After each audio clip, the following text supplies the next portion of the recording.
Hi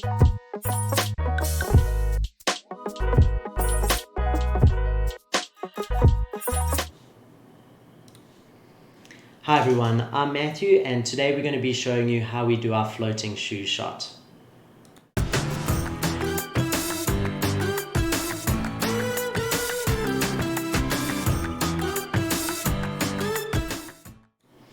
Hey guys, welcome to our next quick class. Thank you all so much for joining us again. It's been an absolute pleasure doing these classes and we're really excited for this one because it's a little bit different. So today we're going to be showing you how we do our floating shoe shot. This is something we do for a lot of our brides and it gives this really cool effect of their wedding shoes kind of hovering in mid-air, which is really great, just something a little bit different. And it's important to innovate shots like this and try new and fresh things because this is really what makes you stand out, especially on social media, stuff like Instagram and things like that. So it's really important for you to try new stuff and create new shots as you go. Right, so I'm going to give you a quick explanation of how we do the shot first so that you can follow along as we shoot. Firstly, this is not shot in one single shot. I don't really think it would be possible or practical on the wedding day to do that. So what we actually do is we shoot 3 separate shots. The first shot is the background, and that you can get from anywhere. Throughout the day I'll be looking for interesting backgrounds that we can put the shoes onto, and I'll shoot a variety of different backgrounds as well, just so that when I get to the post-production, when I'm editing the shot, I have a few options to work with. So that's the first step, is to shoot your background. You can do this at any time of the day. As I said, if you see something interesting later on in the day, it might be interesting to grab it as you go. The next 2 shots we use, we get a left shoe shot and we get a right shoe shot. Now, we shoot these 2 separately because it's really difficult when you're throwing shoes in the air to get the position that you want out of both shoes at the same time.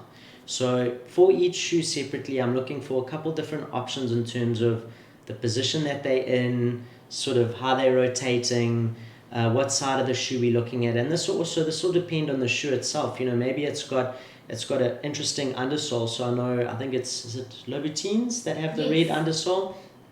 So if you've got something like that, try and show off a different feature in each shoe, and then you can bring them together again later in post. Right, so once you've got your first 3 shots, that's your background, your left shoe, and your right shoe. When you get home in your editing, you're going to do a composite of all 3 shots and put them together into one. So I'm going to show you a few examples just while we get set up, and then I'm going to run you through the explanation of technically how we shoot it. So here's a few that we've done before, and you can let me know what you think.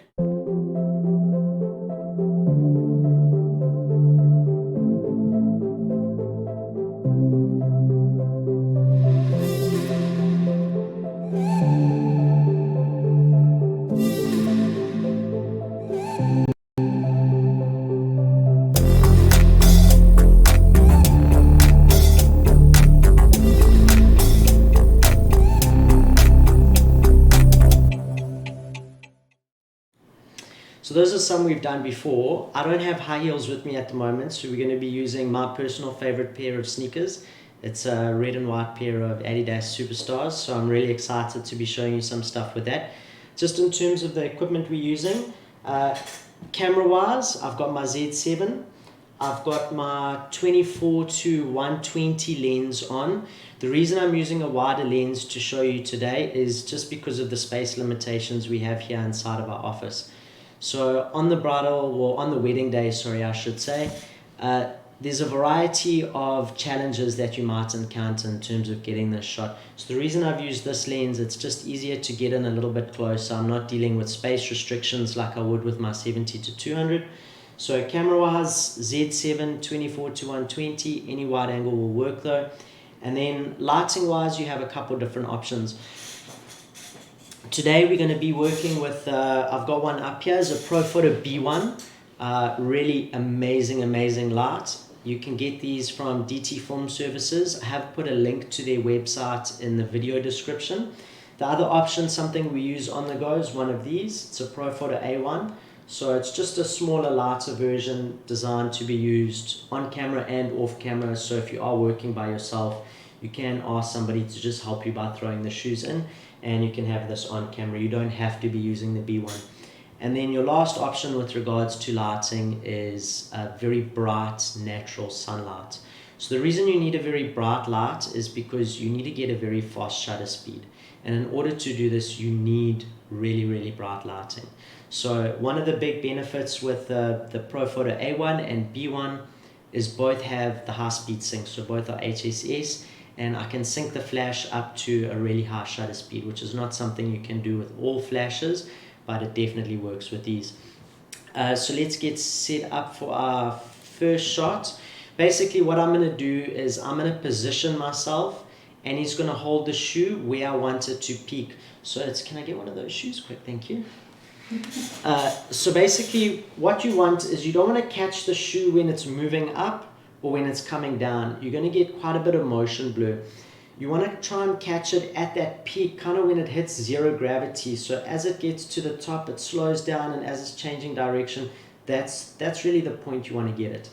So when I ask Annie to hold it for me, that's the peak of the throw that I'm trying to catch. So I'll ask her to hold it at the peak.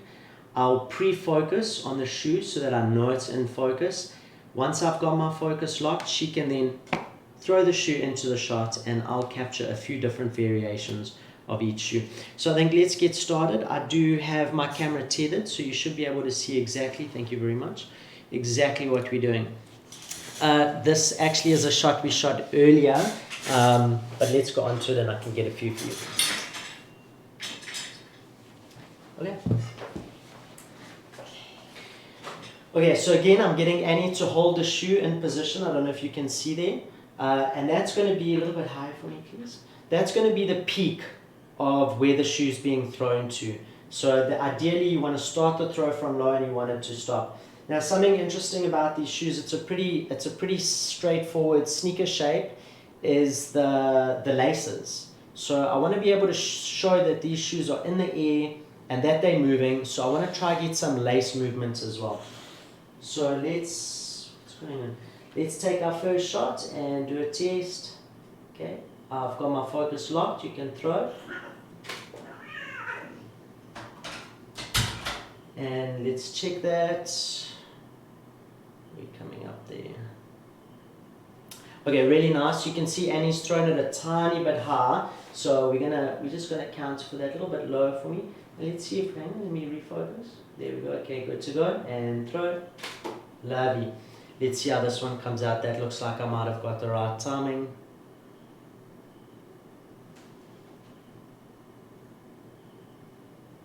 Okay, that's really nice. You can see some lace movement going on there. The shoe's in the air. You can see it's actually floating and not sort of just static in the spot. And this is quite important just to make it feel a little bit more real.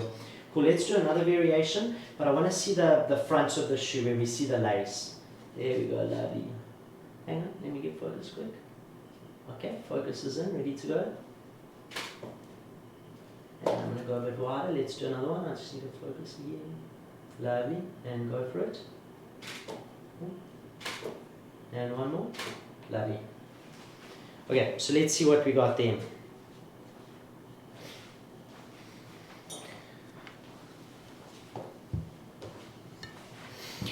Okay, so I'm really happy with that last shot. We got some interesting lace movement. You don't have to worry too much about stuff like Annie's hands coming in.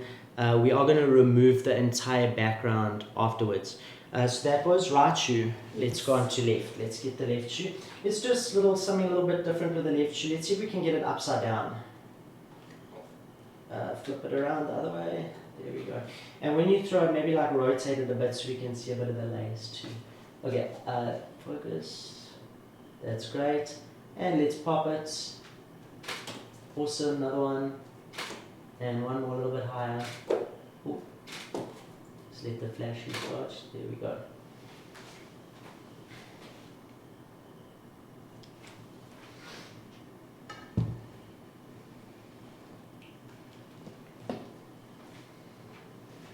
Okay, wow, laces are quite crazy there. But that's what you want, you know, you want to show off a little bit of that lace movement. that type of stuff is really important, just to showing off, just to sort of show off the details about the shoes. So if there's interesting stuff there, try and bring it in, try and show a little bit of movement or motion or something. So I have shot a few shots earlier. We're going to go over now straight into the editing. So right, let's recap. We've got our left shoe, we've got our right shoe, and normally you would want to shoot a background now as well. So I haven't shot a background specifically today, but as I said, I've done this many times, so I've got a library of backgrounds that I can use. So let's head over to our editing, and we can go from there.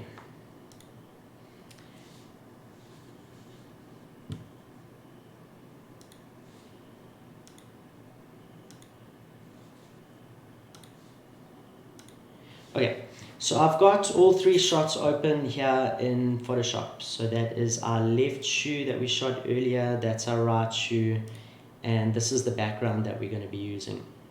Now, when it comes to backgrounds, as I said earlier, it's really important to shoot variety. You want to shoot a few different options, not only in terms of crop and subject matter, but also focus. Different backgrounds will look better at different points in focus.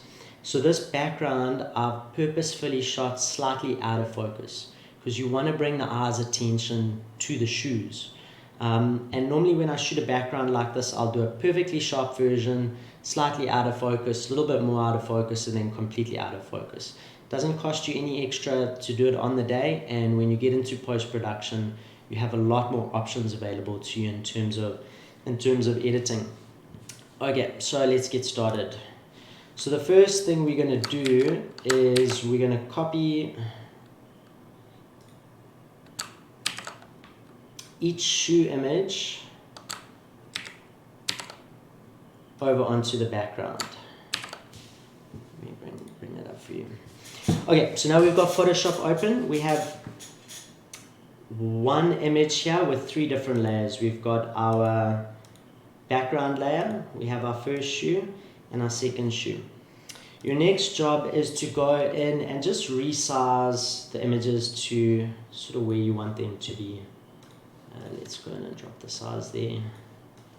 Right, so we've got sort of two rough positions of where our shoes are going to be. We've got our background set up, and now it's time to start removing all the unnecessary sort of background detail from the shoe shot. So it's just the shoes and it's just the background. And the way we're going to do that is using layer masks. So I'm going to create a layer mask. I don't know if you can see here on my bottom right panel. There's my three layers. I've created a layer mask for each one. And all you're going to do is you're going to paint with black onto the layer mask the areas that you don't want to see. So the way layer masks work is it's just telling Photoshop what area of this layer you want to see and what area you don't. White is I want to see it, black is I don't, and you have a varying sort of degree of grays that you can use as well, so that you can get like different opacities coming through on your layers. So in terms of brush, I don't like to put my hardness to 100% when I'm deep etching. It looks very unnatural. It's a little bit too clean the edge. Real life is a little bit imperfect sometimes, so it is important. I normally use anywhere between 80% and 90% hardness depending on the brush. The bigger the brush, the harder you want it to be. As your brush gets smaller and you're doing those fine little bits in between the laces or in between the shoes, you want to reduce your hardness just so that your edge is a little bit softer. So the first thing I'm going to go and do is remove just the majority of the background. So let's take that out on this first layer. And this is just very rough. This is just to help me get started. Let's see, okay, there's the first one. Happy with that. And let's go into the second shot of the left shoe, and we're going to do the same thing.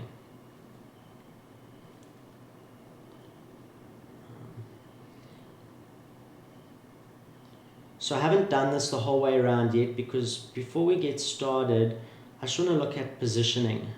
Now there's a lot you can do once you have these two shots. And what's really interesting with a shot like this is to create like quite a dynamic image between the two. I like to make one shoe look slightly larger than the other, so it appears as if it's a little bit closer to the camera, something interesting.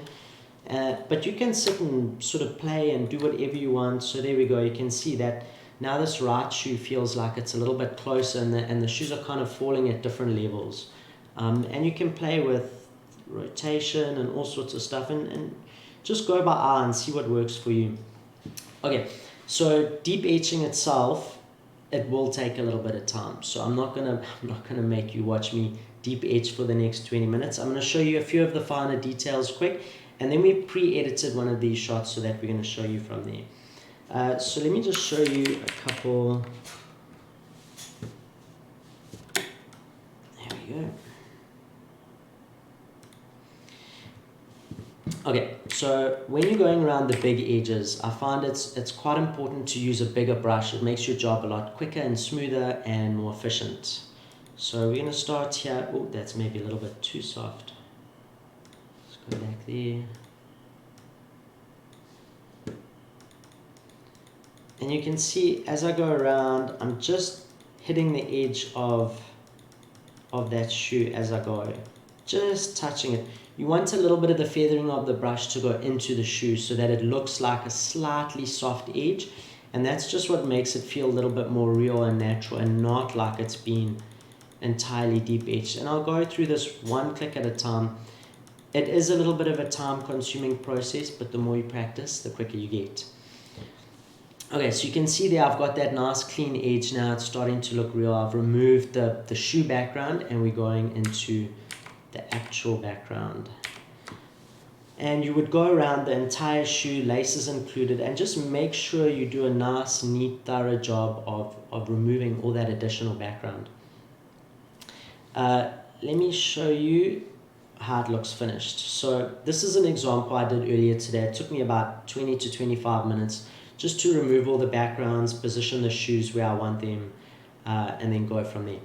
So again, the nice thing with working in LAS and Photoshop is once I've done this, if I come back and decide that, I want to make some changes, I'm not quite happy with the position, I can still reposition and resize the shoes and do whatever I want with them, and change the image after that. So even though your retouching work and your deep etching work is done, you've still got a lot of play in terms of the position and the composition of your shot.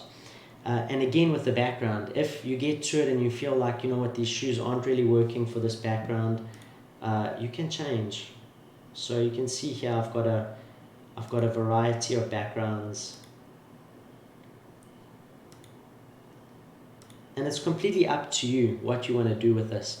I would advise definitely take into consideration what the shoes look like and try and get a background that either sort of matches them or contrasts them to make them pop a little bit more. Get creative with it, do something interesting. And that's it. It's actually a really, really easy shot to create. It doesn't take a lot of time or a lot of effort. We normally fit it in just somewhere in the day. We normally just fit it in somewhere in the day, and the only work you're really putting in is a little bit of Photoshop work. So I'd love to hear your thoughts on the shot.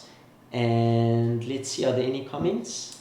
Vinesh has asked, is it possible to deep etch each shoe in its own file and then copy and paste them both onto the background? Is that also possible to do? You can deep etch a shoe and then export it. You would have to export it as a PNG though in order to keep that transparent background. That's definitely something you can do, and you can keep a catalog of deep etched shoes and backgrounds to go with them. Another important thing is to save this as a PSD document as well, just so that it saves all your layers, all your work. You can go back and tweak as you need and go from there. People are saying amazing stuff. It's looking awesome. Even if my ugly sneakers. I'm sorry that it's not like Louboutins or Jimmy Choos or anything. It's just a normal pair of Adidas's, but we work with what we have. Any other questions or comments from the groups? No other questions for now. Okay, wonderful. Before we go on, I just wanted to talk quick about innovating images. Now, it's very good to get ideas and to look at shots that other people are doing. But innovating images is what's going to make you stand out. Now, this is not an entirely original idea. I did not come up with this start to finish. A lot of these ideas have been stolen bit by bit from different things that I've seen. So it's really important, when you're trying to develop your style and create interesting images that are uniquely yours, go out and look at things that you like. Go out and watch films or look at other photographs or paintings, anything really that's had some creativity put into it. There's ideas in there that you can use. And take the little bits that you like and start bringing them together in your own way. So stuff like this has definitely been done before. I've just taken those ideas and techniques from a variety of different places, brought them in, made them my own, and created a shot that's sort of, well, not anymore now that I've told everybody our secrets, but it's unique to us. It's something that nobody else is really doing. Trishelle's asked, could you use quick selection and do a quick mask? So like magic wand tool or something. Okay, in terms of Photoshop? Yes. Okay, awesome. So with deep etching, the layer masks and the brushes is my preferred way of doing it. There are numerous ways to cut out the shoes. You can use any of the selection tools and feather your selection. You can use pen tools. So find a technique that works for you. There is a whole bunch out there that you can use. Go and do a little bit of research. This I find is the quickest and easiest for me because it's brushwork. I'm not really a Photoshop expert. It's not something I do a lot. So I try and keep it simple and easy for me to understand and for me to be able to do. When you're shooting your backgrounds, do you focus on what you're shooting or do you go a little bit out so there's a bit of blur and it feels natural? When I'm shooting my backgrounds, I'll manual focus the backgrounds. So just to get the exact kind of point of focus that I want in terms of having some detail in the shot if I want it, but not so overpowering that you can't see the shoes through it. You still want to separate your shoes from your background. But if I were to shoot something this close to the camera with the background that far away, my background would be far more out of focus than it is now. And you would lose a lot of this interesting city detail, the like lighting on the buildings and a little bit of the cars driving up the street. So with this background, I really wanted to see that stuff. I wanted to see that it's the city. I wanted to see that it's Durban. So I set my focus manually to exactly what I wanted. And again, this is like a personal thing. So you must go with what feels right to you. Again, shoot lots of variation. Do a variety of exposures, a variety of focus points, just so that when you get into Photoshop, you're not like, oh, I should have shot this slightly sharper, but now you don't have the shot. So when I come home, I normally have 5 to 10 background options that we can use. When you're shooting, Ahmed has asked, do you use live view or viewfinder? When I'm shooting on a wedding day, it depends on the situation. Because I've shot with DSLRs for many years, I'm most comfortable with the viewfinder versus live view on the back of the screen. The only time I use live view is when I like kind of find myself in a bit of a situation where I'm like shooting up against a wall or something and I can't really get my head around. I can pop my screen out and I can check it there. Personally, I do prefer viewfinder though. Awesome. Oh yes, so we have something fun planned for you. We've now shown you how to shoot floating objects. We've given you a few lighting techniques. As I said, you don't need to have flash. You can do this in bright sunlight and you should get the shutter speed required. For those that shoot on manual, you'll know what I mean by high shutter speed. For those that are shooting on automatic functions, you'll want to use the sport mode on your camera. Will you pass me our D750 there quick? Oh wait, we don't have sport mode on this. It's a front. It looks like a little guy like running. That's what sport mode looks like. So sport mode will prioritize your shutter speed and it'll give you a high shutter speed to freeze the action. So our assignment for you, all our viewers, is we want you to go out sometime tomorrow or the next day and try and get an object floating in the air. So it can be anything. It doesn't have to be shoes. We'll be really interested to see what you get. So go out there, throw some things in the air, see if you can catch them on camera, and please do post and share them with us. Tyron has asked, What do you think is the best lens for these shots, the floaty shots? Okay, so the best lens for these floaty shots, you don't need a fast lens. I was shooting at f8 so that I could get the whole shoot in focus, or as much of it as possible.